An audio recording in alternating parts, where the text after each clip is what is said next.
से श्री सद्गुरु महाराज की जय। श्री सद्गुरु महाराज की जय। श्री सद्गुरु महाराज की जय।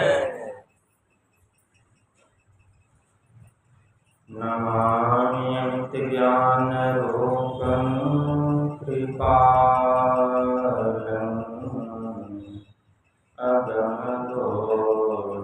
दाता सुबुद्धि निधि विसारम् क्षमाशील यति धीर गंभीर ज्ञानम्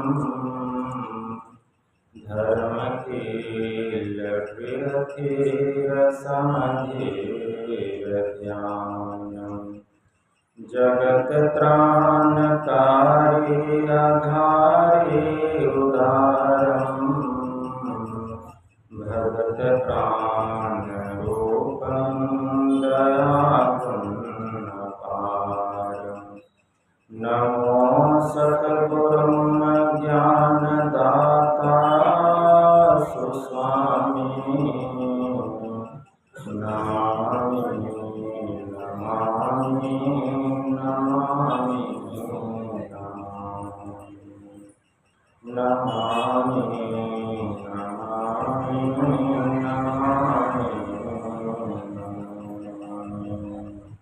महाराज सद्गुरु है राजन राजा है जिनकी कृपा से सर्वता मैंने में सोई परम गुरु नमामि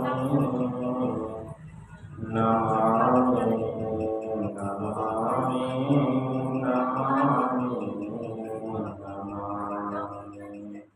नमामि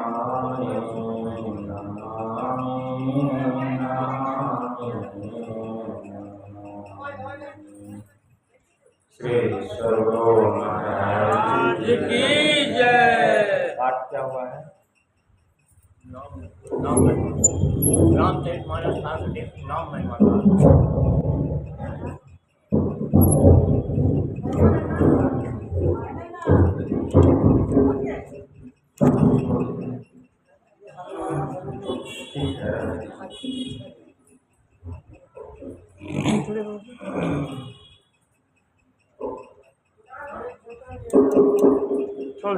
छोड़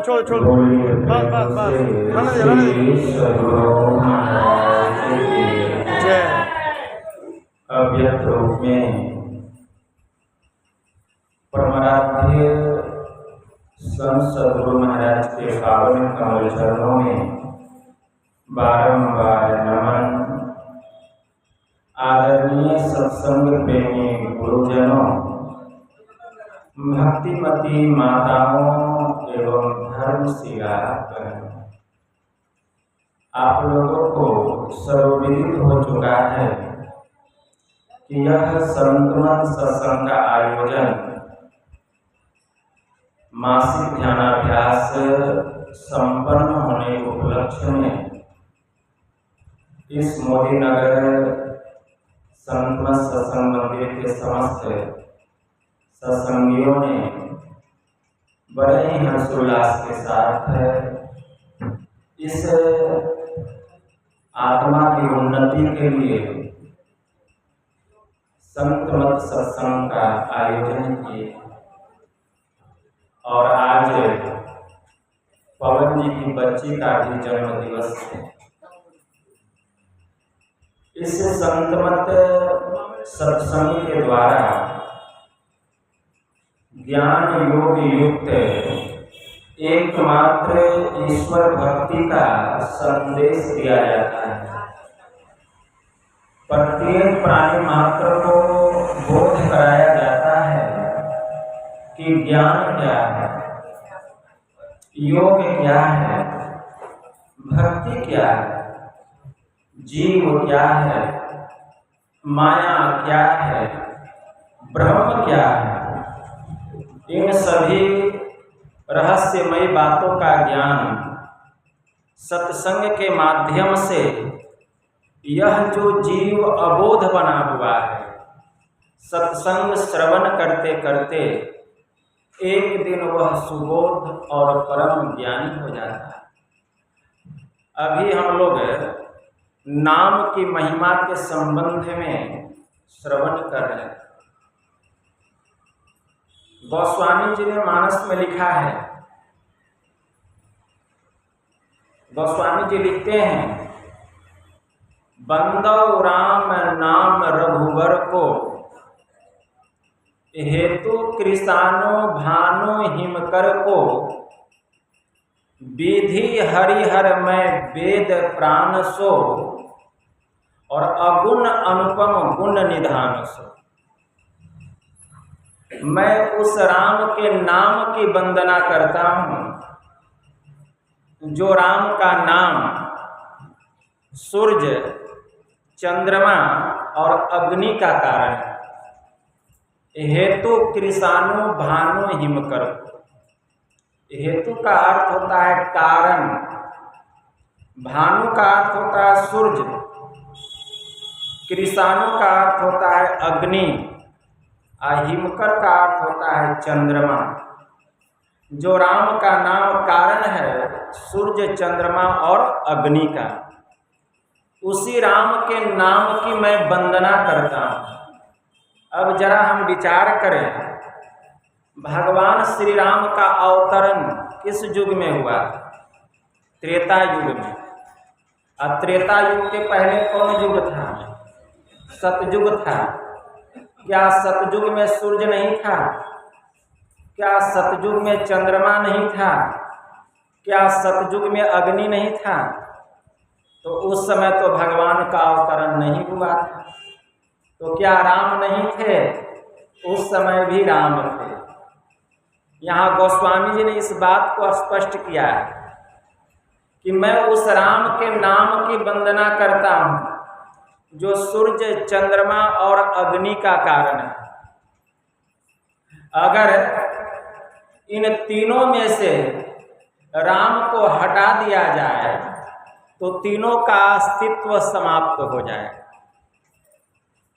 अगर इन तीनों से अगर राम का एक एक मात्रा निकाल लिया जाए तो इन तीनों का अस्तित्व मिट जाए। आप राम कैसे लिखते हैं? रो, आकार और म, तब हुआ राम। अगर राम से पहला मात्रा र को अगर हम निकाल दें किससे, तो गोस्वामी जी ने लिखा है, हेतु कृषाणु भानु हिमकर। कृषाणु, अगर कृषाणु से र को निकाल दिया जाए, राम का एक मात्रा र निकाल दिया जाए, तो कृषाणु नहीं कहलाकर किसाणु कहलाएगा, जिसका अर्थ अग्नि नहीं होगा। उसके बाद भानु, अगर भानु से आकार को निकाल दिया जाए, राम का दूसरा मात्रा क्या है? औकार। अगर आकार को निकाल दिया जाए भानु से, तो भानु नहीं कहलाकर भानु कहलाए, जिसका अर्थ सूर्य नहीं होगा। उसके बाद हिमकर, हिमकर से राम का अगर म मात्रा निकाल दिया जाए तो हिमकर नहीं कहलाकर हिकर कहलाए, जिसका अर्थ चंद्रमा नहीं होगा। तो गोस्वामी जी ने लिखा, बंदौ राम नाम रघुवर को, हेतु कृषाणु भानु हिमकर को। मैं उस राम के नाम की वंदना करता हूँ जो कि सूर्य, चंद्रमा और अग्नि का कारण है। अगर इन तीनों से राम के एक एक मात्रा को निकाल दिया जाए तो तीनों का अस्तित्व मिट जाए। इतना ही नहीं, विधि हरिहर में वेद प्राण सो, अगुण अनुपम गुण निधान सो। वह राम का नाम कैसा? विधि मतलब ब्रह्मा, हरि मतलब विष्णु, हर मतलब देवों के देव महादेव भगवान शिव शंकर। तो विधि हरिहर मैं वेद, और वेद का भी प्राण ये राम का नाम। ब्रह्मा विष्णु महेश और वेद का प्राण राम के नाम को बतलाया गया। तो विधि हरिहर में वेद प्राण सो, अगुण अनुपम गुण निधान सो। और वे जो राम हैं अगुण अर्थात गुण रहित, अनुपम अर्थात उपमा रहित, ऐसे वह राम हैं। उस राम के नाम की इतनी महिमा। विचार कीजिए, नाम में कितना बल है। संत कबीर साहब ने कहा, जाके पूंजी नाम है कबहु न होखे हान, नाम बिहुना मानवा जम के हाथ बिकान। जिसको नाम में सूरत लग गई, समझिए उसका बेड़ा पार हो गया, उस जीव की सदगति हो गई, उस जीव की मुक्ति हो गई। लेकिन जब तक नाम में सूरत नहीं लगी है, शब्द में सूरत नहीं लगी है, वह जीव बार बार इस संसार में आता रहेगा, जाता रहेगा। किसी ने पूछा कि स्वर्ग, नरक और मोक्ष क्या है? तो जब तक आपके भीतर में अंधकार है, यह नरक का द्वार आपके लिए खुला हुआ है। जिस दिन आपके भीतर में प्रकाश हो जाएगा, स्वर्ग में जाने के लिए आपका द्वार खुल गया है। और शब्द, जिस दिन आपकी सूरत शब्द में लग जाएगी, उस दिन मोक्ष में जाने के लिए आप तैयार हैं। इसीलिए संत कबीर साहब ने कहा, जाके पूंजी नाम है कबहु न होखे हान। तो जिस दिन नाम में हमारी सूरत लग जाएगी, हमारा परम कल्याण हो जाएगा। संत पलटू साहब की वाणी में आया, नाम नाम जो सब कोई कहे। संत कबीर साहब ने कहा, नाम न चिन्हे कोय, नाम चिन्हे सतगुरु मिले, नाम कहावे सोय। नाम नाम हम कहते हैं, लेकिन वह नाम है क्या? नाम डोर है गुप्त, को नहीं जानता, निह अक्षर का रूप दृष्टि नहीं आवता, ररंकार आकार पवन को देखना, अरे हाँ रे पलटू देखत है कोई संत और सब पेखना। जो कोई चाहे नाम को, सो नाम अनाम है जी, लिखन पढ़न में आवे नाही, नि अक्षर काम है जी, रूप कहे अनुरूप पवन अनुरेखते, अरे हाँ रे पलटू गैब दृष्टि से संत नाम वह देखते। जब तक भीतर की आत्म दृष्टि नहीं खुलेगी, उस नाम की पहचान नहीं होगी। तो भीतर की आत्म दृष्टि कब खुलती है? जब हम अंधकार से प्रकाश मंडल में जाते हैं, और जब हम शब्द साधना करते हैं। शब्द साधना करते करते जब जड़ मंडल के पार करके, महाकारण मंडल को पार करके हम केवल्य अवस्था को प्राप्त करते हैं, तब हमारे भीतर की आत्म दृष्टि खुलती है। इसलिए जब तक आत्म दृष्टि नहीं खुलेगी, उस नाम का ज्ञान नहीं होगा। नाम के संबंध में संत कबीर साहब की वाणी में आया, बिनु देखे दरस परस बिनो, नाम कहे जो कोय, धन धन कहत धनी जो होते, तो निर्धन रहत न कोय। हम परमात्मा को कभी देखे नहीं हैं, न उनका दर्शन हुआ है, न उनसे मिले हैं, और खूब हम उनके नाम का उच्चारण कर रहे हैं, उनके नाम का जप कर रहे हैं।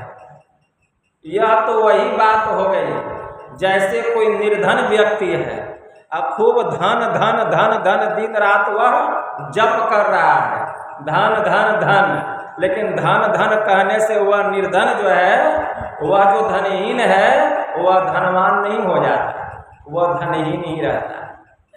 ठीक है? धनवान बनने के लिए क्या करना पड़ता है? परिश्रम करना पड़ता है। उसी प्रकार जब तक हम परिश्रम नहीं करेंगे, जब तक हम साधना नहीं करेंगे और साधना करके जब उस अवस्था को प्राप्त नहीं करेंगे, जब तक हमारी सूरत नाम में नहीं लगेगी, तब तक उस प्रभु की पहचान नहीं होगी, उस परमात्मा का ज्ञान नहीं होगा। इसलिए जरूरत है उसको जानने की। उसको जानने के लिए क्या करना पड़ेगा? यह जो संसार है, यह संसार नाम और रूप से मिलकर के बना है।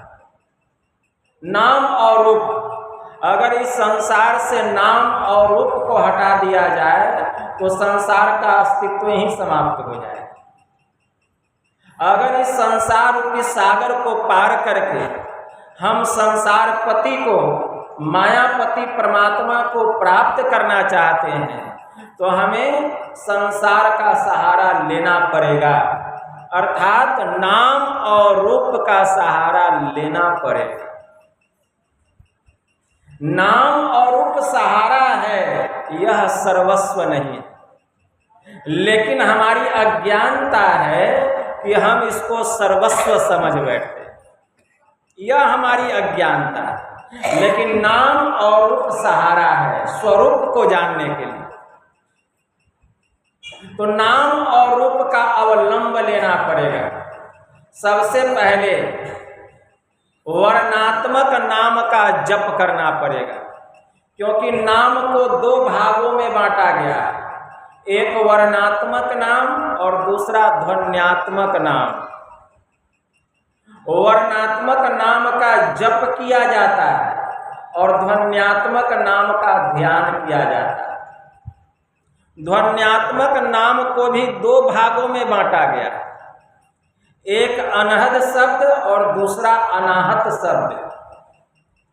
जड़ मंडल के केंद्र पर जो शब्द हो रहे हैं उसको अनहद शब्द कहा गया, और चेतन मंडल पर जो शब्द हो रहा है केवल्य मंडल पर, उसको अनाहत शब्द कहा गया। तो जब तक हमारी सूरत अनाहत शब्द में, जिसके केंद्र परमात्मा है, जो बिना किसी कंप और ठोकर के हो रहा है, जब तक उस शब्द में हमारी सूरत लय नहीं होगी, तब तक मायापति का ज्ञान, जगतपति का ज्ञान, उसकी पहचान होने वाली नहीं है। तो पहले वर्णात्मक नाम का जप करना पड़ेगा। वर्णात्मक नाम भी बहुत प्रकार के, लेकिन बहुत नामों में से एक नाम को चुनना पड़ेगा जिसमें आपकी प्रीति है, जिसमें आपका प्रेम है। कोई ओम का जप करते हैं, कोई राम के नाम का जप करते हैं, कोई कृष्ण के नाम का जप करते हैं, कोई हनुमान के नाम का जप करते हैं। संसार में बहुत सारे मंत्र हैं, लेकिन बहुत सारे मंत्रों में, बहुत सारे नामों में जो गुरु का नाम है वह सभी मंत्रों का राजा बतलाया गया। सभी मंत्रों का राजा। जैसे हाथी के पद्य चिन्ह में समस्त प्राणियों के पद्य चिन्ह सम्माहित हो जाते हैं, वैसे ही गुरु के नाम में सभी का नाम सम्माहित हो जाता है, किसी का शेष बचता नहीं। इसीलिए गुरु के नाम का जप करना चाहिए। और भगवान शिव जी ने भी कहा, ध्यान मूलम गुरुर्मूर्ति, पूजा मूलम गुरुर्पदम, मंत्र मूलम गुरुर्वाक्यम, मोक्ष मूलम गुरुर्कृपा। मूल ध्यान क्या है? गुरु के रूप का ध्यान करना। मूल पूजा क्या है? गुरु के पांव की पूजा करना। और मूल नाम क्या है? जो गुरु का मंत्र है वही मूल नाम। तो गुरु मंत्र से बढ़ करके और कोई दूसरा मंत्र नहीं। अनेक कोटि मंत्राणि चित्त व्याकुल कारणम, मंत्र गृह प्राप्त मेकम स्याद सर्व सिद्धिधम। संसार में करोड़ों मंत्र हैं अगर सारे मंत्र में अपनी वृत्ति को, अपने चित्त को लगा करके रखेंगे तो हमारा चित्त स्थिर होने के बजाय चंचल हो जाए, शांत होने के बजाय यह मन अशांत हो जाए। इसलिए मंत्र गृह प्राप्त में कम स्याद सर्व सिद्धिधम। इसलिए जो मंत्र का जप करने के लिए गुरु बतला दे उसी मंत्र का जप करना चाहिए, क्योंकि वह मंत्र सभी प्रकार की सिद्धियों को देने वाला है। और मंत्र जितना छोटा हो, जितना लघु हो, उतना ही अच्छा होता है। गोस्वामी जी ने लिखा, मंत्र परम लघु विधि वश हरिहर सुर सर्व महामत गजराज जिमी बस्कर अंकुश खर्व। मंत्र जो है एकदम छोटा होना चाहिए, लघु होना चाहिए, परम लघु। और गुरु मंत्र जो है यह एकदम छोटा मंत्र है। अगर इस मंत्र का जप करेंगे तो विधि हरि हर सुर सर्व ब्रह्मा विष्णु महेश सहित जितने देवी देवता हैं इस मंत्र के वशीभूत हो जाएंगे। महामत गजराज जिमी बस्कर अंकुश खर्व। जैसे मदमस्त हाथी को बस में करने के लिए एक छोटा सा अंकुश ही काफी होता है, वैसे ही समस्त देवी देवताओं को बस में करने के लिए यह जो गुरु मंत्र है यह अंकुश के जैसा कार्य करता है। और सब देवी देवता आप पर प्रसन्न रहेंगे, कोई आपसे रुष्ट नहीं रहेंगे, नाराज नहीं रहेंगे। इसीलिए गुरु मंत्र का जप करना चाहिए। तो एक नाम का जप करना, तो एक नाम का जप करेंगे तो क्या होगा? बहुत सारे नामों में जो हमारी वृत्ति, जो हमारा मन, जो हमारा सूरत फंसा हुआ था, उन सभी प्रकार के नामों से सिमट करके एक गुरु के नाम में आकर के जुट गया, एक गुरु के नाम में जुट गया। अगर मनोयोग पूर्वक जो गुरु मंत्र का जप करेंगे तो जप करने से ही शास्त्र में आया है जपात सिद्धि, अर्थात जप करने से ही सिद्धि की प्राप्ति हो जाती है। जप करने से ही सिद्धि की प्राप्ति हो जाती है। एक बार मैं कलकत्ता गया हुआ था, वहाँ अमरापाड़ा में हरिमोहन चटर्जी रोड में आश्रम है, बहुत अच्छा आश्रम है, महर्षि संसेवी ध्यान योग आश्रम। तो वहाँ मुझे वर्मा जी से मुलाकात हुई, वहाँ मेरा प्रवचन हुआ था और उस समय संपादक बाबा स्वशरीर में थे। जब हमारा प्रवचन समाप्त हुआ तो वहाँ की जो अध्यक्ष हुआ सुशीला बाई, वो हमको अपने पास बुलाई थी और कही कि बाबा आप जो अभी प्रवचन किए इसको लिख दीजिए, हमको डायरी देती है ला कर, कहें कि इतना संभव नहीं है कि जितना हम बोले हैं उतना लिख सकें। तो वो हमसे विनम्रता पूर्वक कही कि बाबा अगर आप यहाँ रहना चाहते हैं तो यहीं रहिए। तो मैंने कहा था कि नहीं, मैं सत्संग मंदिर प्रवत्ति में रहता हूँ, अगर यहाँ रहेंगे तो फिर वहाँ कौन रहेगा। तो वहीं पर वर्मा जी से भेंट हुई थी, वे प्रवचन से प्रभावित होकर मेरे पास आए और कहें कि बाबा आप हमको पहचानते हैं? हम कहें कि अपना परिचय दीजिए। तो कहें कि बाबा हम वर्मा जी हैं, वही वर्मा जी, हमारे पिताजी गुरु महाराज के पास हमको ले जाया करते थे, ठीक है ना, और हम हनुमान जी का जप करते थे और उन्हीं का ध्यान भी करते थे, और गुरु महाराज से भी हमको मेरे पिताजी दीक्षा दिलवा दिए थे, तो हम गुरु महाराज के नाम का भी जप किया करते थे। तो जप करते करते हमको सिद्धि की प्राप्ति हो गई। जो भी कोई मुझसे कोई सवाल करता बस हम कालिख हाथ में लगाते थे और सवाल का जवाब मेरे हाथ पर आ जाता था। जितने लोग परीक्षा देने के लिए जाते थे सब हमसे पूछते थे, हम बता देते थे। तो हमारे पिताजी हमको बहुत मना किए, लेकिन हम नहीं माने। तो हमको गुरु महाराज के पास लेकर के गए, तो गुरु महाराज भी हमको मना किए, लेकिन फिर भी हम नहीं माने। अब बस फिर जो है वह सिद्धि जो है वह समाप्त हो गई। तो कहने का भाव क्या है? कहने का भाव यह है कि अगर मनोयोग पूर्वक हम जप करेंगे तो जप करने से ही सिद्धि की प्राप्ति हो जाती है, लेकिन चमत्कार के फेरे में नहीं पड़ना चाहिए। तो मनोयोग पूर्वक जप करना चाहिए। जप करने से ही सिद्धि की प्राप्ति हो जाती है। तो एक नाम का जप करना अर्थात वर्णात्मक नाम का जप करना और एक रूप का ध्यान करना। संसार में बहुत सारे रूप हैं, उन बहुत सारे रूप में किसी एक रूप का ध्यान करना जिसमें आपकी प्रीति है, जिसमें आपका प्रेम है, जिसमें आपकी श्रद्धा है। लेकिन जिस मंत्र का आप जप कीजिए उसी मंत्र संबंधी रूप का ध्यान करना चाहिए।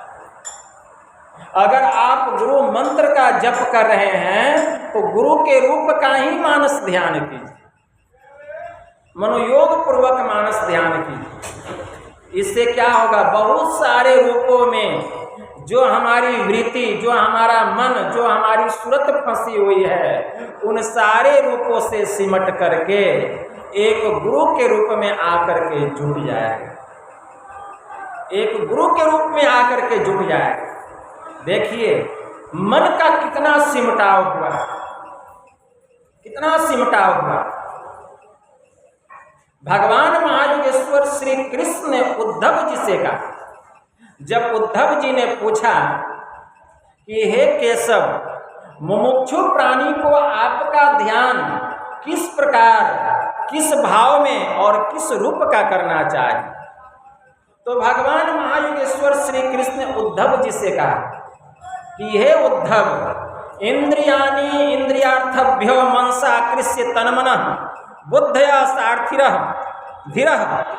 भगवान महायोगेश्वर श्री कृष्ण कहते हैं कि बुद्धिमान पुरुष को चाहिए कि इंद्रियों की घाटों से अपने मन को समेट करके बुद्धि रूपी सारथी की सहायता से सर्वांग युक्त मुझ में ही लगा दे, अर्थात मेरे संपूर्ण शरीर का ध्यान करे,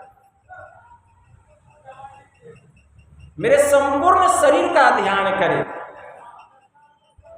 तो इष्ट के संपूर्ण शरीर का ध्यान करना चाहिए। बुद्धया सार्थिना धीरा। भगवान महायोगेश्वर श्री कृष्ण कह रहे हैं, अगर संपूर्ण शरीर में चित्त लगा हुआ रह जाए, मन लगा हुआ रह जाए, तो संपूर्ण शरीर से अपने मन को समेट करके तत् सर्वव्यापकम चित्तमा कृष एकत्र धार एत नान्यानि चिंतयेत् भूयः सुसीमतम भावेन मुखम। भगवान कृष्ण ने कहा, अगर संपूर्ण शरीर में मन लगा हुआ रह जाए तो संपूर्ण शरीर पर से अपने मन को समेट करके केवल मेरे मुखमंडल पर अपने चित्त को लगा देना चाहिए। इस प्रकार मुमुक्षु को मेरे मानस ध्यान अर्थात मानस रूप का ध्यान करना चाहिए, मेरे स्थूल रूप का मानस ध्यान करना चाहिए। तो हम जिस मंत्र का जप कर रहे हैं उसी मंत्र संबंधी रूप का ध्यान करना चाहिए। और हमारा ध्यान कैसा होना चाहिए? संत शिव नारायण स्वामी जी महाराज की वाणी में आया, निहारो यारो गुरु मूर्ति की ओर, अब गुरु मूर्ति सूरति बीच निरखो, तब उर होत इंजोर। टूटत तार कर्म सब छूटत, अब फूटत कठिन कठोर, अशुभ और अशुभ कर्म नहीं लागे। शुभ और अशुभ कर्म नहीं लागे, जागी धरो गृह चोर।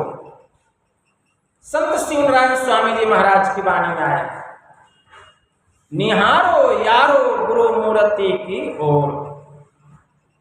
गुरु की मूर्ति की ओर, गुरु के रूप की ओर निहारना चाहिए। निहारना मतलब टकटकी लगा करके देखना चाहिए, आंख खोल कर नहीं देखना चाहिए, आंख बंद करके देखना चाहिए। जब हमारा मानस ध्यान ठीक ठीक हो जाए, जब हमारा ठीक ठीक होने लगता है तो स्वतः गुरु का रूप हमारे सामने आने लगता है। अगर गुरु का रूप हमारे सामने आने लग जाए तो मंत्र पर से अपने मन को हटा करके गुरु के रूप में अपने मन को लगा देना चाहिए और उसको निहारना चाहिए। इस तरह से मानस ध्यान करना चाहिए कि एकदम गुरु का रूप जो है हमारे सन्मुख है और हम अपने इष्ट को इस तरह देख रहे हैं, ऐसा अनुभव होना चाहिए कि जिस तरह से हम देख रहे हैं गुरु महाराज भी उसी तरह से हमको देख रहे हैं। इस तरह का हमारा मानस ध्यान होना चाहिए कि गुरु महाराज हमको देख रहे हैं। आपका मन कभी रूप पर से नहीं हटेगा, मन कभी वहां से नहीं भागेगा। इस तरह हमारा मानस ध्यान होना चाहिए। अगर इस तरह का हमारा मानस ध्यान होने लग जाएगा तो विश्वास कीजिए, आपके मन में जो कामनाएं हैं, जो मन में इच्छाएं हैं, जो जो आप इच्छा कीजिएगा, चाहना कीजिएगा, वह स्वतः पूर्ण होते चला जाएगा। क्योंकि गुरु नानक देव जी महाराज की वाणी में आया, गुरु की मूर्ति हृदय बसाइए, अजय ही इच्छे सोई फल पाइए। जो गुरु के रूप को अपने योग हृदय में बसा लेता है, वह जो जो वस्तु की चाहना करता है वह समस्त वस्तु उसको प्राप्त हो जाता है। तो यह तो मोटा नाम रूप का जप और ध्यान करना हुआ। तो यह सहारा है, यह सर्वस्व नहीं। इसका हम सहारा लिए क्यों? अपने मन को सूक्ष्म करने के लिए, अपनी दृष्टि को सूक्ष्म करने के लिए। इससे क्या हुआ? हमारा मन पवित्र हो गया, हमारी सूरत पवित्र हो गई। अब मुख्य ध्यान शुरू होता है। मुख्य ध्यान क्या? जिसको बिंदु और नाद ध्यान कहा गया। क्योंकि गुरु महाराज की वाणी में आया, बिंदु ध्यान विधि, नाद ध्यान विधि, सरल सरल जग में परचारी, सब संतन की बड़ी बलि। बिंदु ध्यान और नाद ध्यान यही मुख्य साधना है, यही संत मत की उच्चतम साधना है। बिंदु ध्यान के द्वारा हम अंधकार से प्रकाश मंडल में जाते हैं और शब्द साधना के द्वारा हम प्रकाश से शब्द में और शब्द से निःशब्द परम पद को हम प्राप्त करते हैं। इसी के लिए बिंदु ध्यान, इसको सगले नसीरा की साधना कहा गया, इसी को नासाग्र ध्यान कहा गया, इसी को सुषुम्ना ध्यान कहा गया। बिंदु ध्यान की कला किसी अच्छे गुरु से जानना चाहिए। बिंदु ध्यान जब हम ध्यानाभ्यास करने के लिए बैठते हैं तो तीनों साधना करके उठते हैं, मानस जप, मानस ध्यान और दृष्टि साधना। अब तो आप जाइएगा भजन भेद लेने तो केवल मानस जप और मानस ध्यान करने की ही विधि प्राप्त होगी, दृष्टि साधना बाद में आपको मिलेगा। लेकिन हम लोगों का परम सौभाग्य है कि यह तीनों क्रिया हम लोगों को प्राप्त है। इसलिए मानस ध्यान करने के बाद दृष्टि साधना करनी चाहिए। दृष्टि साधना बड़ा ही बारीक साधना, इसको पहले समझने की जरूरत है।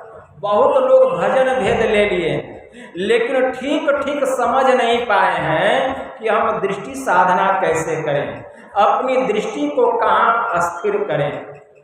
तो दृष्टि को समझने के पहले, मतलब बिंदु को समझने के पहले हमें रेखा को समझना पड़ेगा।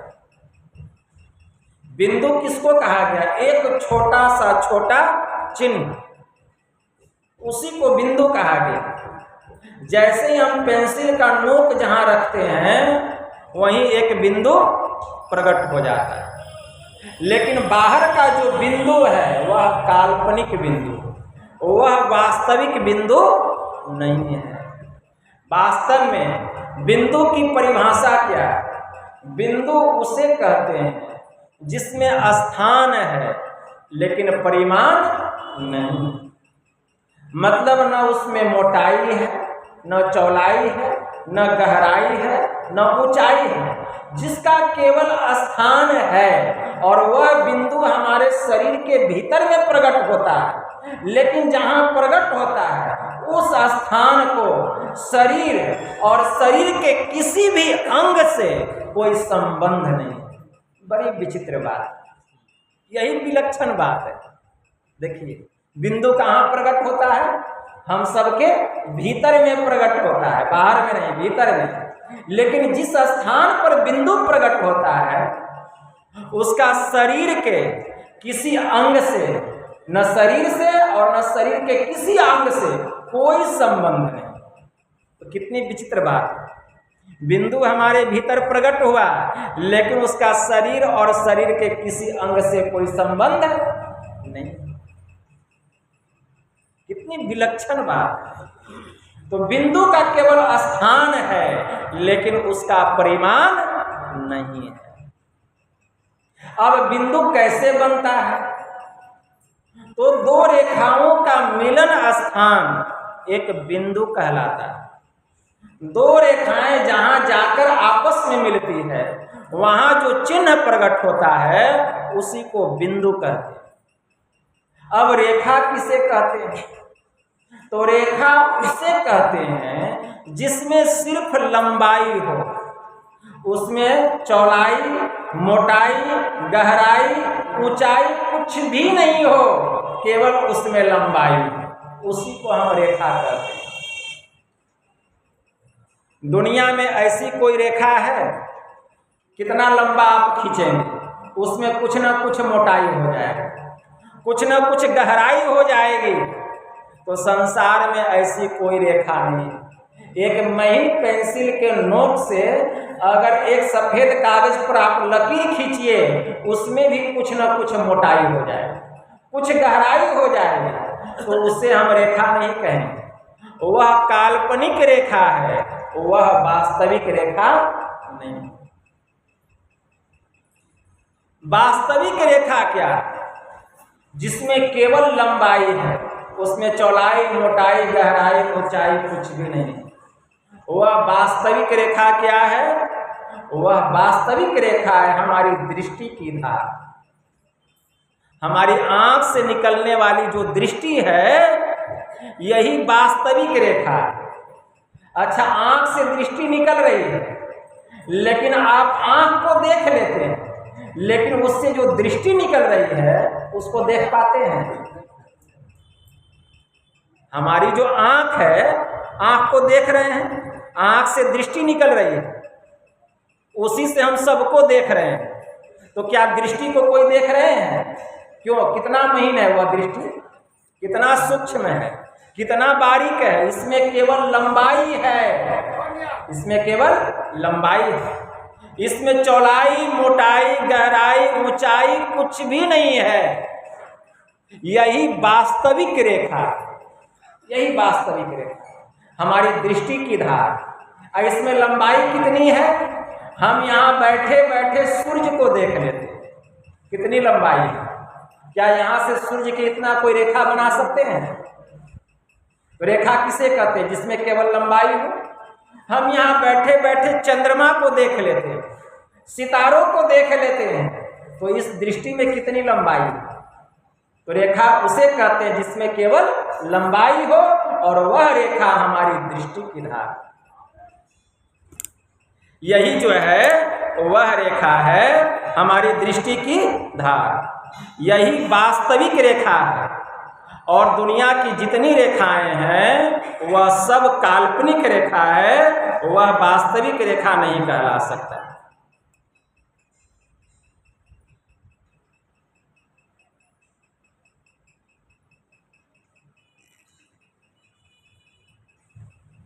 तो यही वास्तविक रेखा है।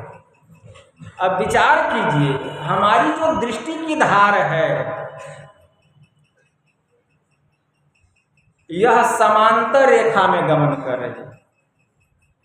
आमने सामने की रेखा को समांतर रेखा कहते हैं, और समांतर रेखाएं आपस में कभी मिलती नहीं। और हम जानते हैं कि जब तक दोनों रेखा आपस में मिलेगी नहीं, बिंदु प्रकट नहीं होगा। बिंदु को प्रकट करने के लिए दोनों रेखाओं को आपस में मिलना बहुत जरूरी है। और हमारी आंख से जो दृष्टि की धार निकल रही है यह समांतर रेखा में गमन कर रही है। आमने सामने की रेखा को समांतर रेखा कहते हैं। तो कोई कितना भी आंख खोल करके देखे लेकिन दृष्टि की दोनों धार मिलने वाली नहीं है। आप बर्मा जाइए, जापान जाइए, इंडोनेशिया जाइए, थाईलैंड जाइए, चाइना जाइए, तिब्बत जाइए, वहाँ बहुत सारे बौद्ध भिक्षु हैं। जब ध्यान करने के लिए बैठते हैं तो एक टेबल पर एक चमकीली वस्तु को रख देते हैं या एक मोमबत्ती को जला देते हैं और दोनों आँख खोलकर उसकी लौ को निहारते हैं। तो कितना भी लौ को निहार ले, दृष्टि की धार एक होने वाली नहीं है, क्योंकि हमारी दृष्टि समांतर रेखा में गमन कर रही है और समांतर रेखाएं आपस में कभी मिलती नहीं। तो इसके लिए करना क्या पड़ेगा कि ये समांतर रेखाएं आपस में मिल जाए, और दोनों रेखाएं जब आपस में मिले तो एक बिंदु प्रकट हो जाए। तो इसके लिए क्रिया उलटनी पड़ेगी, मतलब दोनों आंख खोल कर नहीं, दोनों आंखों को बंद करना पड़ेगा। दोनों आंखों को बंद करना पड़ेगा और दोनों आंखों को बंद करके गुरु निर्दिष्ट स्थान पर, गुरु इंगित स्थान पर अपने मन को टिकाना पड़ेगा। अपने मन को वहां टिकाना पड़ेगा गुरु निर्दिष्ट स्थान पर। भगवान महायोगेश्वर श्री कृष्ण ने उत्तर गीता में कहा, मुहूर्तमपि यो गच्छे नासाग्रे मनसा सह सर्वम तरति पापानम तस्य जन्म शतार्जितम। एक मुहूर्त के लिए या एक क्षण के लिए जो मन सहित नासाग्र में जाकर के ठहरता है या नासाग्र में अपने मन को कुछ काल के लिए रोक करके रखता है, तो सैकड़ों जन्मों का जो किया हुआ पाप है उसका नाश हो जाता है। भगवान कृष्ण कहते हैं, कितनी बड़ी बात कहते हैं। और भगवान शिव जी क्या कह रहे हैं? भगवान शिव जी ने ब्रह्मा जी से कहा कि हे ब्रह्मा जी, सुषुम्नायम यदा योगी क्षणे कंपी तिष्ठति, सुषुम्नायम यदा योगी क्षणार्धमपि तिष्ठति, सुषुम्नायम यदा योगी सुलग्नो लवनाम्बुवत, सुषुम्नायम यदा योगी लीयते क्षीरनिर्वत, भिद्यते च तदा ग्रंथि छिद्यन्ते सर्व संशया, क्षीयन्ते प्रमाकाशे ते यान्ति प्रमाम गतिम। भगवान शिव जी ने कहा कि हे ब्रह्मा जी, सुषुम्ना में जब जोगी एक क्षण भी ठहरता है, सुषुम्ना में जब जोगी आधा क्षण भी ठहरता है, सुषुम्नायम यदा योगी सुलग्नो लवनाम्बुवत, सुषुम्ना में जब जोगी नमक और पानी के समान घुल जाता है, सुषुम्नायम यदा योगी लीयते क्षीरनिर्वत, सुषुम्ना में जब जोगी दूध और पानी के समान मिल जाता है, परिणाम क्या होता है? भिद्यते, मतलब उसकी हृदय ग्रंथि का भेदन होता है। भिद्यते, उसकी हृदय ग्रंथि का भेदन होता है और यह जीवात्मा स्थूल शरीर से निकलता है और आज्ञा चक्र 10वें द्वार में प्रवेश करके विद्यते च तदा ग्रंथि छिद्यन्ते सर्व संशय क्षीयन्ते परमाकाशे ते यान्ति परमाम गतिम। उसकी हृदय ग्रंथि का भेदन होता है और स्थूल मंडल से स्थूल शरीर से निकल करके आज्ञा चक्र 10वें द्वार में उस सुषुम्ना में उस नासाग्र में प्रवेश करती है। अंधकार से प्रकाश मंडल में जाती है और प्रकाश मंडल में शब्द साधना करते हुए वह शब्द के धार को पकड़ करके सीधे मेरे परम पद को प्राप्त करती। भगवान शिव जी ने भिद्यते च तदा ग्रंथि छिद्यन्ते सर्व संशया क्षीयन्ते परमाकाशे ते यान्ति परमाम गतिम। मेरे परम पद को प्राप्त करती है। भगवान शिव जी शिव संहिता में माता पार्वती को सुना रहे हैं कि हे देवी शिरः कपाले रुद्राक्षरम बीवरम चिंतयेद यदा तदा ज्योतिः प्रकाशः स्याद् विद्युत पुंज संप्रभ एतत् चिंतन मात्रेण पापानां संशयो भवेत दुराचारो अपि पुरुषो लभते परमं पदम। भगवान शिव जी ने माता पार्वती से कहा कि हे देवी कपाल में सिर में कपाल है और कपाल के भीतर में क्या है रुद्राक्ष है और उस रुद्राक्ष में एक बीवर है महीन छिद्र है। वहां ध्यान लगाने से ब्रह्म ज्योति का प्रचंड प्रकाश होता है। उसके चिंतन मात्र से पापों के जितने समूह हैं सब नष्ट हो जाते हैं और कितना भी पापी से पापी पुरुष क्यों न हो वह अपने पापों से मुक्त होकर मेरे ही परम पद को प्राप्त करता है। भगवान शिव जी कह रहे हैं वहां ध्यान लगाने से तो गुरु निर्दिष्ट स्थान पर अपने मन को लगाना पड़ेगा। वह स्थान कहाँ है? वह स्थान कहाँ है?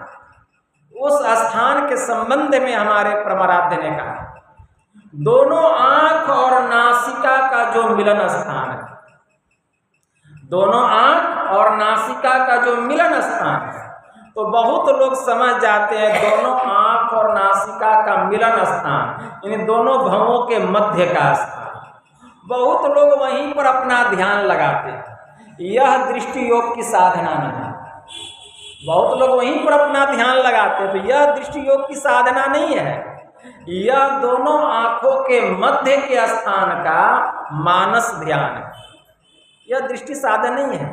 दृष्टि साधना में रेचक पूरक कुंभक प्राणायाम की क्रिया आप से आप होती जाती है। श्वास पर श्वास की गति स्वतः कम होने लगती है, धीमी पड़ने लगती है और धीरे धीरे प्राण की गति बंद हो जाती है और साधक उस द्वार में प्रवेश करके अंधकार से प्रकाश मंडल में चला जाता है।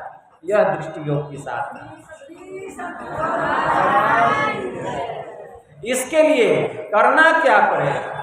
दोनों आंख और नासिका का जो मिलन स्थान है जहां हमारी माताएं और बहनें बिंदी लगाती हैं ठीक उसके सामने दोनों आंखों को बंद करके सिमटी हुई निगाह से आंख पर बिना बल लगाए, आंख पर बल लगाने की कोई आवश्यकता नहीं, आंख पर बिना जोर लगाए एकदम सहज भाव से आंख बंद करके दोनों आंख और नासिका का जो मिलन स्थान है ठीक उसके सामने, कितना सामने, अगर आपको किताब का अक्षर ठीक ठीक पढ़ना हो तो किताब को कितना सामने रखें कि आप ठीक ठीक किताबों के अक्षर को पढ़ लीजिए।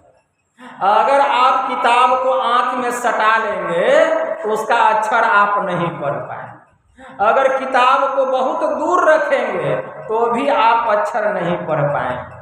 तो एक निश्चित स्थान पर किताब को रखना पड़ता है कि हम उसके अक्षर को ठीक ठीक देख करके पढ़ सकें। इसीलिए यह बताने की आवश्यकता नहीं है, जो भजन भेद लिए हैं उनको बतलाया गया है कि दोनों आँख को बंद करके दोनों आँख और नासिका का जो मिलन स्थान है ठीक कितनी दूरी पर अपनी दृष्टि को स्थिर करना, यह भजन भेद में बतलाया गया। लेकिन गुरु महाराज खुलासा किए हैं। क्या खुलासा किए हैं? गंग जमुन बिच सरस्वती संगम पर संध्या करुणित भाई, दृष्टि युगल कर अंगुल द्वादश पर दृढ़ थिर धरु ठहराई, प्राण स्पंदन बंद होई जाई, मनहु तजई चंचलाई। गंग जमुन बिच सरस्वती संगम पर संध्या करुणित भाई। गुरु महाराज की वाणी में आया कि यह जो बाईं आंख है इसको गंगा कहा गया, हमारी जो दाहिनी आंख है इसको जमुना नदी की संज्ञा दी गई।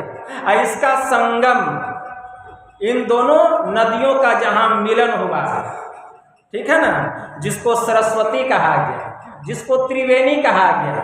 त्रिवेणी संगमो यत्र तीर्थराज सह उच्यते तत्र स्नानम प्रकुरुवृत्त सर्व पापे प्रमुच्यते। मतलब इन तीनों नदियों का जहां मिलन हुआ है उसी को सभी तीर्थों का तीर्थराज प्रयाग कहा गया, ठीक है ना। तो जहां तीनों नदियों का मिलन हुआ है वहां से कितनी दूरी पर? तो गंग जमुन बिच सरस्वती संगम पर संध्या करुणित भाई, दृष्टि युगल कर अंगुल द्वादश पर। मतलब दृष्टि युगल कर, मतलब दृष्टि की दोनों धारों को जोड़ना है। कहाँ? अंगुल द्वादश पर, मतलब 12 अंगुल की दूरी पर, 12 अंगुल की दूरी पर। लेकिन 12 अंगुल बना करके ध्यान नहीं करना है, एक सहज भाव से सामने में सिमटी हुई निगाह से देखना है। देखते देखते जब आपकी दृष्टि का सिमटाव होगा तो अंधकार का भी सिमटाव होगा। जितना अंधकार सिमटेगा उतनी दृष्टि सिमटेगी, उतना मन सिमटेगा, और दृष्टि इतनी सिमट जाएगी, इतनी सिमट जाएगी कि यह जो अंधकार है एक तिल के समान हो जाएगा। एक तिल के समान, एक काला तिल होता है, देखे होंगे, एकदम काले तिल के जैसा हो जाएगा अंधकार। यह वही अंधकार है जो पर्वत के समान, लेकिन अब तिल के समान हो गया। क्यों? आपकी दृष्टि सिमट गई, इसीलिए यह अंधकार तिल के समान हो। और इसी तिल बिंदु पर अगर हमारी दृष्टि ठीक ठीक जाकर के अस्थिर हो जाएगी तो यह तिल खिड़की खुल जाएगी, और वहीं पर चमचमाता हुआ ज्योतिर्मय बिंदु प्रकट होगा। और वह बिंदु जहाँ प्रकट होगा उसका स्थान होगा, परिमाण नहीं होगा। वह बिंदु जहाँ प्रकट होगा शरीर के भीतर प्रकट होगा, लेकिन शरीर और शरीर के किसी अंग से संबंध नहीं होगा। वह बिंदु जहाँ प्रकट होगा हमारे नैनाकाश से उसका स्थान 12 अंगुल की दूरी पर होगा। हम अंधकार से प्रकाश मंडल में चले जाएं। यह है बिंदु ध्यान। हम अष्ट सिद्धियों के ज्ञाता हो जाएंगे, अष्ट सिद्धियों की प्राप्ति हो जाएगी, हमारे भीतर के दिव्य चक्षु, दिव्य दृष्टि खुल जाएगी। और तब रामचरितमानस का यह चौपाई सिद्ध हो जाएगा। क्या? श्री गुरु पद नख मणि गण ज्योति, सुमिरत दिव्य दृष्टि ही होती, दलन मोह तम सो सुप्रकाशु, बड़े भाग उर आवई जासु, उघर ही विमल बिलोचन ही के, मिटही दोष दुख भव रजनी के, सुजही रामचरित मणि मानिक, गुप्त प्रगट जह जो जही खानिक, जथा सुअंजन आंजी दृग, साधक सिद्ध सुजान, कौतुक देखहि शैल वन, भूतल भूरि निधान। फिर उस दिव्य दृष्टि के द्वारा आप नजर जिधर दौड़ाइए उधर का दृश्य आपको दिखाई देने लगेगा। एक धरणीदास जी महाराज थे, वे सरयू नदी के किनारे रहते थे। और सरयू नदी के किनारे मांझी का एक पुल था उसी नदी के ऊपर में, और धरणीदास जी महाराज उसी पुल पर चढ़ करके जाते थे। और एक सेठ जी के यहाँ मुंशी का काम करते, मुंशी का काम करते। एक दिन धरणीदास जी महाराज कुर्सी पर बैठे हुए थे और टेबल पर दबात रखा हुआ था और सफ़ेद कागज वे ले लिए और उसका पूरा स्याही उस पर उड़ेल दिए और उसको हाथ से लीपने लग गए। तो उधर से सेठ जी आते हैं, देखते हैं कि ये क्या कर रहे हैं धरणीदास यह क्या कर रहे हो? अरे कागज पर पूरा स्याही उड़ेल करके इसको लिप रहे हो, ये क्या है? तो धरणीदास जी महाराज कहते हैं, साहब आप नहीं जानते, काशी में विश्वनाथ जी के पट में आरती करते समय आग लग गई, अब उसी आग को मैं बुझा रहा हूं। काशी में विश्वनाथ जी का जो मंदिर है, पुजारी जब आरती लगा रहे थे तो उसके पर्दे में आग लग गई और उसी आग को मैं बुझा रहा हूं। सेठ जी को बड़ा आश्चर्य हुआ, आग लगी काशी में, अब बुझा रहे हैं यहाँ स्याही गिरा करके। कहा साहब अगर आपको यकीन नहीं हो रहा है तो आप अपने किसी दूत को वहाँ भेजिए, ठीक है ना, और जा करके किसी गुप्तचर को भेज करके वहाँ पता कर लीजिए। तो एक गुप्तचर को भेजते हैं, जाकर पता लगाओ। गुप्तचर वहाँ जाता है और पता लगाता है तो वहाँ के पुजारी कहते हैं, हाँ मैं ही आरती लगा रहा था तो पर्दे में आग लग गई, अब कोई एक व्यक्ति आए और आग बुझा के चले। तो देखिए, तो कहने का मतलब जथा सुअंजन आंजी धृग साधक सिद्ध सुजान, वो साधक सिद्ध हो जाता है, कहाँ क्या हो रहा है उसको सब पता चलने लगता है। कौतुक देखें शैल बन भूतल बुरी निधान, यह उस बिंदु को जो प्राप्त कर लेता है वह बिंदु क्या है, दूरबीन का काम करता है। गुरु महाराज की वाणी में, एक बिंदु ता दूरबीन हो, दूरबीन क्या करे, पिंड माही ब्रह्मांड दरस हो। अरे बाहर में क्या किए, बाहर में क्या चक्कर लगा रहे हो? एक बिंदु रूपी दूरबीन को प्राप्त करो और पूरी दुनिया को नहीं, तीनों लोकों का हाल देखो कि तीनों लोकों में क्या हो रहा है। तो वह अष्ट सिद्धियों का ज्ञाता हो जाता है, वह अंधकार से प्रकाश मंडल में चला जाता है, उसके सभी पाप ताप संताप सब समाप्त हो जाते हैं, सब समाप्त हो जाते हैं। तो बिंदु ध्यान के द्वारा हम अंधकार से प्रकाश मंडल में जाते हैं और शब्द साधना के द्वारा हम निःशब्द परम पद में जाते हैं। शब्द साधना यह बहुत सरल साधना है, कठिन साधना नहीं है। अगर कठिन साधना है तो दृष्टि योग की साधना है। एक बार जिसकी सूरत शब्द में लग जाएगी, एक बार वह सूरत जो है एक एक मंडल को पार करके चला जाएगा। भीतर में अनहद प्रकार के शब्द हो रहे हैं, अनहद प्रकार के शब्द, और अनहद प्रकार के शब्दों में केंद्रीय नाद कौन है इसका भेद कौन बतलाएंगे? गुरु बतलाएंगे। लेकिन जिसकी सूरत सिमट गई है और अभ्यासी जो अंधकार से प्रकाश मंडल में चला गया है उसको अनुभव होने लगता है, लेकिन फिर भी गुरु से ज्ञान की आवश्यकता है, नहीं तो वह साधक की सूरत भटक सकती है। तो गुरु के शरण में जाते हैं और गुरु महाराज बतलाते हैं कि 5 मंडल है और पांचों मंडल का 5 केंद्र है। अब बिना केंद्र का कोई मंडल ही नहीं बन सकता। हम एक वृत्त बनाते हैं तो जहां हम चाप रखते हैं वह उस वृत्त का केंद्र कहलाता है। उसी प्रकार 5 मंडल है, अब पांचों मंडल का 5 केंद्र है। बजती है 5 नौबते, सुनी एक एक को, प्रति एक पे चढ़ी जाए के निज ना खोजना। उस प्रभु को इस तरह से खोजो अपने भीतर में। तो जैसे स्थूल मंडल पार करके हम सूक्ष्म मंडल में जाते हैं, प्रकाश मंडल में जाते हैं, तो स्थूल मंडल और सूक्ष्म मंडल का जो केंद्र है आज्ञा चक्र 10वां द्वार, यह स्थूल मंडल का केंद्र है। यह स्थूल मंडल का केंद्र आज्ञा चक्र 10वें द्वार को बतलाया है। सूक्ष्म मंडल और कारण मंडल की जो संधि है उसको सूक्ष्म मंडल का केंद्र त्रिकुटी महल बतलाया गया। कारण मंडल और महाकारण मंडल की जो संधि है उसको कारण मंडल का केंद्र महाशून्य बतलाया गया। महाकारण मंडल और केवल्य मंडल की जो संधि है उसको महाकारण मंडल का केंद्र भंवर गुफा बतलाया गया और केवल्य मंडल के केंद्र स्वयं परमपिता परमात्मा बतलाया। ये 5 मंडल है और पांचों मंडल का यही 5 केंद्र है और पांचों केंद्र से केंद्रीय नाद हो रहा है। उसी केंद्रीय नाद को पकड़ना है, लेकिन उस केंद्रीय नाद का भेद कौन बतलाएंगे?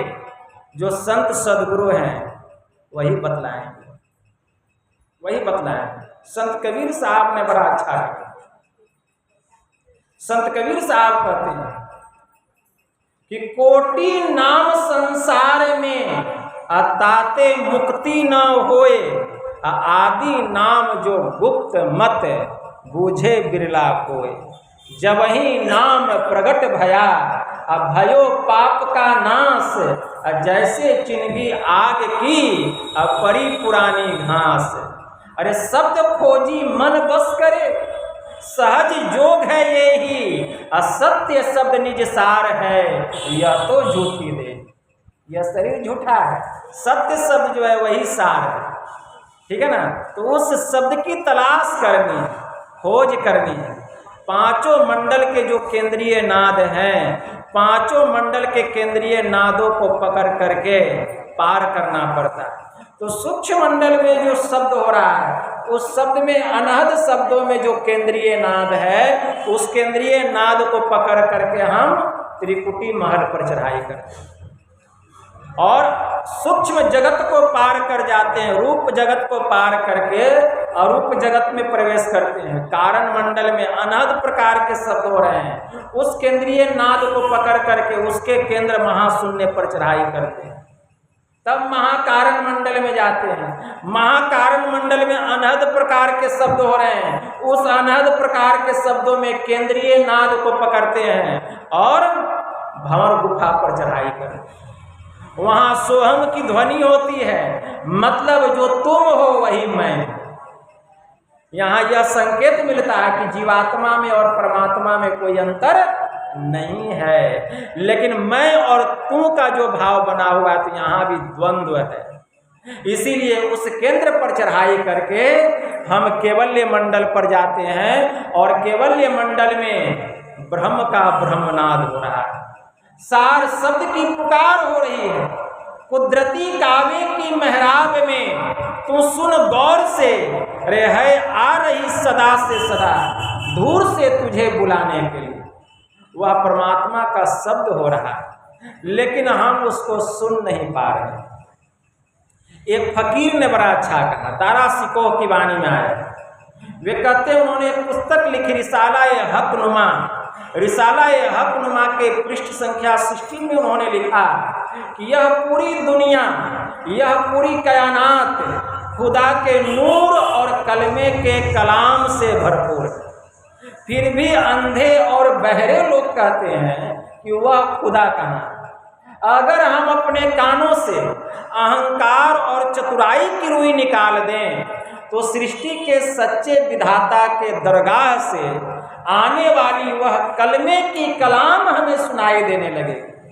पता नहीं लोग कयामत के दिन बजने वाले बिगुल का क्यों इंतजार कर रहे हैं, जबकि प्रत्येक प्राणियों के भीतर में खुदा का बिगुल हो रहा है, उसकी आवाजें गैब हो रही है, उसकी धुन हो रही है, लेकिन हम उसे नहीं सुन पा रहे हैं। यही तो मेरा सबसे बड़ा दुर्भाग्य है। धुन आने जो गगन की, सो मेरा गुरुदेव, सो मेरा गुरुदेव सेवा मैं करियो वाकी। शब्द में सुरत रहे गलतान अवस्था ऐसी जाकी। निस्दिन दशा रहे आरूढ़ है, लगे न भूख प्यासा। अज्ञान भूमि के बीच में चलत है उल्टी श्वासा। इसीलिए जब तक उल्टा नाम में सूरत नहीं समाएगा उस आदि परमात्मा का ज्ञान, उसकी पहचान नहीं होगी। उल्टा नाम जपत जग जाना, अब वाल्मीकि भयो ब्रह्म समान। वह उल्टा नाम क्या है? एक होता है सुल्टाना, जो कुछ हम बोलते हैं तो पहले हमारे नाभि में ठोकर लगता है, इस नाद में ठोकर लग करके हमारे हृदय में आता है, हृदय के द्वारा हमारे कंठ में आता है विशुद्ध चक्र में, फिर बेखरी बानी मुंह के द्वारा बाहर निकल जाता है। इसको सार्थक शब्द कहा गया, ठीक है ना, इसको सार्थक शब्द, इसको सुलटा नाम कहा गया।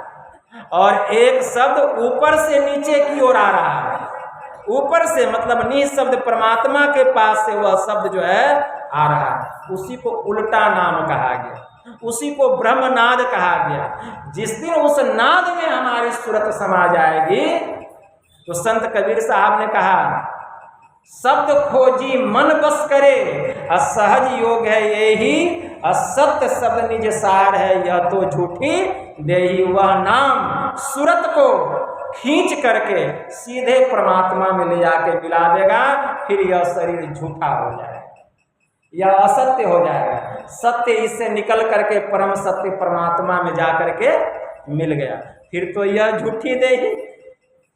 इसीलिए चोला भया पुराना आज फटे की काल, आज फटे की काल है तेहू पे है ललचाना, तीनों पन गए बीत भजन का मर्म न जाना। नख सिख भय सफेद तेहू पे नाही चेते, जोरी जोरी धन धरे गला औरन का रेते। अब का करियो यार जब काल ने किया तगादा, चले न एको जोर आए जब पहुंचा बादा। पलटू तेहू पे लेता है माया मोह जंजाल, अरे चोला भया पुराना आज फटे की क्या ठिकाना। इसलिए शरीर रहते इस शरीर बनाने वाले परमात्मा को, इस शरीर के भीतर रहने वाले शरीर का ज्ञान प्राप्त कर लीजिए। इसीलिए उपनिषद में मंत्र आया, केनोपनिषद के केन ऋषि कहते हैं, यन मनसा न मनुते एना हुर मनो मतम तदेव ब्रह्म त्वम विद्धि नेदम यदि तुम उपासते।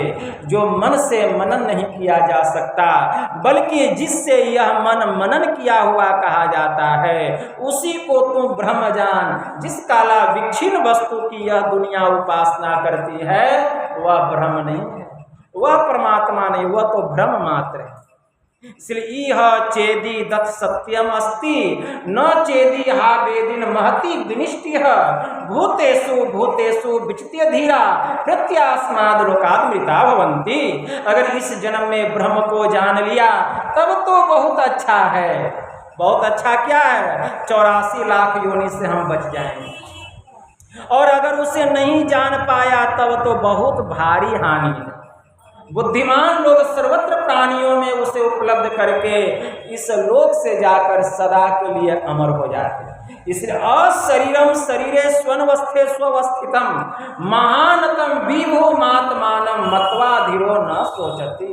जो सभी शरीरों में शरीर रहित है, जो सभी अनित्यों में नित्य स्वरूप है, ऐसे आत्मा को जो जान लेता है वह महापुरुष कभी भी शोक नहीं करता, शोक नहीं करता। इसलिए जीते जी अपने का ज्ञान प्राप्त कीजिए। जिस दिन अपना ज्ञान होगा प्रभु की पहचान होगी। फिर शरीर जब छूटेगा शोक नहीं होगा, खुशी होगा। अब इस नीच शरीर से छूट रहे, इससे भी श्रेष्ठ शरीर को प्राप्त करेंगे, इससे भी श्रेष्ठ शरीर को प्राप्त करेंगे। इसीलिए मिलने की आरज़ू है तो खुद को मिटा के देख, पर्दा नसीन गर है तो जरा पर्दे से आके देख। जिसको तू ढूंढता है मिलेगा तुझे यहीं, अरे दरियाए इश्क में जरा गोता लगा के देख। मस्जिद खुदा का घर है यह कहते हैं शेख जी, अरे खुद ही खुदा का घर है, जरा खुद ही को मिटा के देख। मुल्ला की बांग को सुनता है सामो शहर इमाम, अरे बांगे इलाही हो रही, जरा गोसे में आके देख। कौओं से हंस बन रहे हैं सब मुर्शिद के पास में, तालिबे दिदगर है तो जरा सजदे में आके देख। अरे मिलने की आरजू है तो जरा खुद को मिटा के देख। इसीलिए गोस वातिन हो कुसादा, जो करे कुछ दिन अमल, ला इलाहा इल्लल्लाह अल्लाहु अकबर पे जाने के लिए। यह आमिल है तुलसी की, अमल कर ध्यान से, पुण्य पुराण में है लिखा अल्लाहु अकबर पे जाने के लिए। इसलिए बेहोश ये इंसान से यह ख्याल जुदा है, जाहिर है मोहम्मद वातिन मतलब भीतर में खुदा है, बाहर में नहीं। जो भीतर में उस खुदा को जान लेता है वह बाहर में भी उसी तरह से देखता है जैसे अपने भीतर में देखता है। इसीलिए भगवान शिव ने कहा हरि व्यापक सर्वत्र समाना, अप्रेम से प्रकट हो ही मैं जाना, देश दिशि विदिशहु माही, कहूँ सो कहाँ जहाँ प्रभु नाही। लेकिन इसके पहले उसको अपने अंदर में जानना पड़ेगा। निज तन में खोज सज्जन, बाहर न खोजना, अपने ही घट में हरि है, अपने में खोजना कैसे। दो नैन नजर जोड़ी के एक नोक बना के, अंतर में देख सुन सुन, अंतर में खोजना। तिल द्वार तक के सीधे सुरत को खींच ला, अनहद धुनों को सुन सुन चढ़ चढ़ के खोजना। बजती है 5 नौबतें, सुनी एक एक को। अब यही तो सुने कि बजती है 5 नौबतें, सुनी एक एक को, प्रति एक पे चढ़ी जाए के निज ना खोजना। पंचम बजे धुर घर से, जहाँ आप विराजे, अब गुरु की कृपा से मैं ही तक पहुँची खोजना। हमारे संत कबीर साहब ने कहा घर में घर दिखलाई दे, संत गुरु सत सुजान, अब पंच शब्द धुनकार धुन, अब बाजत गगन निशान। संत सदगुरु जो होते हैं घर में घर को दिखला देते हैं। स्थूल में सूक्ष्म, सूक्ष्म में कारण, कारण में महाकारण, और महाकारण में केवल्य। और सभी घरों को पार कीजिए, परमात्मा के परम पद को प्राप्त कीजिए, मुक्ति को प्राप्त कीजिए। तो मुक्ति पाने का यही एक उपाय है, इसके अलावा कोई दूसरा उपाय नहीं है। इसी को केवल्य मुक्ति कहा गया। तो केवल्य मुक्ति का वर्णन होता है। 4 प्रकार की मुक्ति मेरी उपासना से होती है, लेकिन 5वीं मुक्ति जो है इसका वर्णन होता है। इसके लिए पुरुषार्थ करना पड़ता है, इसके लिए साधना करनी पड़ती है, और साधना करके उस अवस्था को प्राप्त करना पड़ता है। मुंडकोपनिषद में एक मंत्र आया, यदा नद्याः स्यन्दमाना समुद्रे अस्तं गच्छन्ति नाम रूपे विहाय, तथा विद्वान नाम रूपाद् विमुक्तः प्राक् परम पुरुषमुपेति दिव्यम। जैसे निरंतर बहती हुई नदियां अपने नाम रूप का परित्याग करके जब सागर में जाके समा जाती है, उसकी संज्ञा नदी की नहीं सागर की हो जाती है, सागर की हो जाती है। इसीलिए नाम और रूप का सहारा लेकर के परमात्मा के मायातीत रूप को जानना पड़ेगा। जब तक मायातीत रूप को हम नहीं जानेंगे, इस जीव की मुक्ति होने वाली, जीव की मुक्ति नहीं होगी, ठीक है ना। इसीलिए संत पलटू साहब ने कहा मुक्ति मुक्ति सब कोई कहे। मुक्ति मुक्ति कहते हैं लेकिन मुक्ति को जानते नहीं, ठीक है ना, मुक्ति को नहीं जानते। मुक्ति क्या है? संत पलटू साहब कहते हैं मुक्ति मुक्ति सब कोई कहे, मुक्ति कहो कहाँ पाइए जी, मुक्ति को हाथ और पाँव नाही, किस भांति सेती दिखलाइए जी। ज्ञान ध्यान की बात बूझिए, या मन को खूब समझाइए जी। अब पलटू मुँह पर किन्ह देखा, जीवत ही मुक्त हो जाइए। मरने पर किसने देखा कि मुक्ति मिल गई, लेकिन जीते जी जिसने मुक्ति को प्राप्त कर लिया वही मरने के बाद भी मुक्त है। पिंड पातिन या मुक्ति है साह मुक्तिर्न तो मन्यते, देहे ब्रह्मत्मयाते जलानम सेंद्वम यथा अनन्यताम यदा याति तदा मुक्त स उच्यते। मतलब मरने पर जो मुक्ति होती है भगवान शिव कहते वह मुक्ति नहीं है। मुक्ति तो वह है जबकि जीव ब्रह्मत्व को प्राप्त कर लेता है, ब्रह्म दशा को प्राप्त कर लेता है। जैसे लवण जल में घुलकर एक में एक हो जाता है, उसी प्रकार यह जीवात्मा साधन विशेष विधि द्वारा जब उस परमात्मा में मिलकर एक में एक हो जाता है, इस दशा में इस जीव की मुक्ति होती है, और वह जिसको चाहे उसको मुक्त कर सकता है। तो इस दशा को प्राप्त करना पड़ेगा। इसी के लिए यह 1 महीने का ध्यान योग का आयोजन चला, इस आत्म के कल्याण के लिए, ठीक है ना। तो मैं गुरु महाराज से प्रार्थना करता हूँ कि बराबर यहाँ ध्यानाभ्यास का आयोजन होता रहे, ताकि यहाँ के लोग जागरूक हो और लोगों के अंतःकरण को बल मिले, आत्मा को बल मिले, इस संसार के विषय भोगों से छूटकर वह निर्विषय तत्व परमात्मा को जाने, उसको पहचाने और सदा के लिए मुक्ति को प्राप्त कर ले, अवागमन के चक्र से छूट जाए। यही थोड़ा सा आप लोगों की सेवा में कहा। और हमारे पवन जी की बेटी का जन्मदिन भी है। मैं गुरु महाराज से उस बच्ची के उज्जवल भविष्य के लिए प्रार्थना करता हूँ। उसके भीतर के जो भी अवगुण हैं, दुर्गुण हैं, गुरुदेव हरण करें। और आप लोग जो इतना कीमती समय निकाल कर इतनी संख्या में उपस्थित हुए हैं, मैं गुरु महाराज से आप लोगों के लिए प्रार्थना करता हूँ कि आपके जो मन की कामनाएं हैं गुरु महाराज उसको पूरा करें। आपके जीवन के जो कष्ट हैं, जो विघ्न बाधाएं हैं, गुरु महाराज उसका हरण करे और ध्यान साधना में आप लोगों की पूर्ण रूपेण उन्नति हो। बोलिए प्रेम से श्री सद्गुरु महाराज की जय।